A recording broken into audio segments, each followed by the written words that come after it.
Hi friends, ఈ వీడియోలో delicious ఇంకా స్పైసీగా ఉండే డ్రాగన్ చికెన్ రెసిపీని ఎలా చేయాలో చూద్దాం.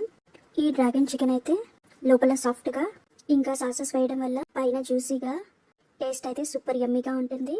ఈ రెసిపీని ఈ విధంగా చేస్తే సేమ్ రెస్టారెంట్లో లాంటి టేస్ట్ వస్తుంది. అలాగే పిల్లలకు కూడా చాలా బాగా నచ్చుతుంది. ఈ రెసిపీ ట్రై చేయండి. ఇప్పుడు ప్రాసెస్ స్టార్ట్ చేద్దాం. ఇప్పుడు 2 చికెన్ పీస్ తీసుకొని ఇలా స్ట్రిప్స్ లాగా కట్ చేసుకోవాలి. తర్వాత చికెన్కి సరిపోయేంత సాల్ట్ వేయాలి. అలాగే 1/2 table spoon pepper powder, 1 table spoon soya sauce, ఇంకా 2 టేబుల్ స్పూన్ చిల్లీ సాస్ వేయాలి. ఇంకా అల్లం వెల్లుల్లి పేస్ట్ని 1 టేబుల్ స్పూన్ వేసి బాగా కలపాలి. ఇప్పుడు ఒక 2 ఎగ్స్ని వేయాలి. అలాగే 1/2 కప్ కార్న్ఫ్లోర్ని వేయాలి. ఇప్పుడు మరోసారి చికెన్ని బాగా కలపాలి. ఇలా కలిపిన తర్వాత పక్కన ఉంచాలి.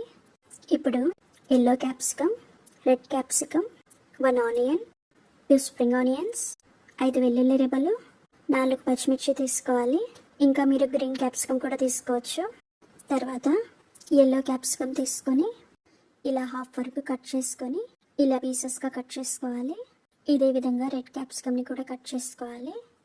ఇప్పుడు 1 ఆనియన్ని ఇలా కట్ చేసుకోవాలి. అలాగే స్ప్రింగ్ ఆనియన్స్ని ఇలా చిన్న పీసెస్గా కట్ చేసుకోవాలి. తర్వాత వెల్లుల్లిని కూడా ఇలా చిన్న పీసెస్గా కట్ చేసుకోవాలి. ఇంకా పచ్చిమిర్చిని ఇలా పొడవుగా కట్ చేసుకోవాలి. ఇలా కట్ చేసుకున్నవన్నీ ప్లేట్లోకి తీసుకోవాలి. ఇప్పుడు ఆయిల్ హీట్ చేసుకోవాలి. ఆయిల్ వేడైన తర్వాత ఇలా చికెన్ పీసెస్ని వేయాలి. వీటిని మీడియం ఫ్లేమ్లోనే క్రిస్పీగా అయ్యే వరకు ఫ్రై చేసుకోవాలి. మధ్య మధ్యలో కలుపుతూ ఉండాలి. ఇప్పుడు చికెన్ అయితే బాగా ఫ్రై అయిపోయింది కదా, ప్లేట్లోకి తీసేద్దాం. ఇలాగే మిగిలిన పీసెస్ అన్నీ ఫ్రై చేసుకోవాలి. ఇప్పుడు ప్యాన్ పెట్టి 3 టేబుల్ స్పూన్స్ ఆయిల్ హీట్ చేసుకుని మనం ముందుగా కట్ చేసి పెట్టుకున్న వెల్లుల్లిని వేసి ఒక 1 మినిట్ ఫ్రై చేసుకోవాలి.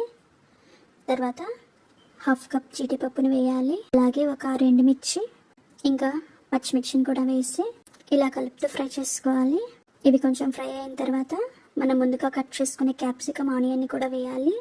ఇప్పుడు కొద్దిగా సాల్ట్ ఇంకా 1/2 టేబుల్ స్పూన్ పెప్పర్ పౌడర్ వేయాలి. వీటిని హై ఫ్లేమ్లోనే ఒక 2 మినిట్స్ వరకు ఫ్రై చేసుకోవాలి. ఇలా ఫ్రై చేసుకున్న తర్వాత 1 table spoon soya sauce, 3 table spoon chilli sauce, ఇంకా 3 టేబుల్ స్పూన్స్ టమాటా కచప్ని వేయాలి. అలాగే 1/2 స్లైస్ లెమన్ జ్యూస్ని వేసి ఇలా కలుపుతూ ఫ్రై చేసుకోవాలి. ఇప్పుడు ఒక చిన్న కప్ వాటర్ని వేయాలి.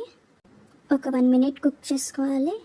తర్వాత మనం ముందుగా ఫ్రై చేసుకున్న చికెన్ పీసెస్ని వేయాలి. ఇప్పుడు చికెన్ పీసెస్కి సాసెస్ బాగా పట్టేలా కలపాలి. ఇలా కలుపుతూ ఒక 2 మినిట్స్ హై ఫ్లేమ్లోనే ఫ్రై చేసుకోవాలి. తర్వాత కొద్దిగా చిల్లీ ఫ్లేక్స్ని వేయాలి. అలాగే మనం ముందుగా కట్ చేసుకున్న స్ప్రింగ్ ఆనియన్స్ని కూడా వేయాలి. చూడండి, డ్రాగన్ చికెన్ చాలా కలర్ఫుల్గా ఉంది కదా. ఇప్పుడు ఒకసారి బాగా కలిపి ఫ్లేమ్ ఆఫ్ చేసి సర్వ్ చేసుకోవాలి. అంతే, డెలిషియస్ ఇంకా స్పైసీగా ఉండే డ్రాగన్ చికెన్ రెడీ. ఈ డ్రాగన్ చికెన్ టేస్ట్ అయితే స్పైసీగా ఇంకా జ్యూసీగా చాలా బాగుంటుంది. మీకు ఈ రెసిపీ నచ్చినట్లయితే లైక్ చేయండి, షేర్ చేయండి, సబ్స్క్రైబ్ చేసి పక్కనే ఉన్న బెల్ ఐకాన్ క్లిక్ చేయండి.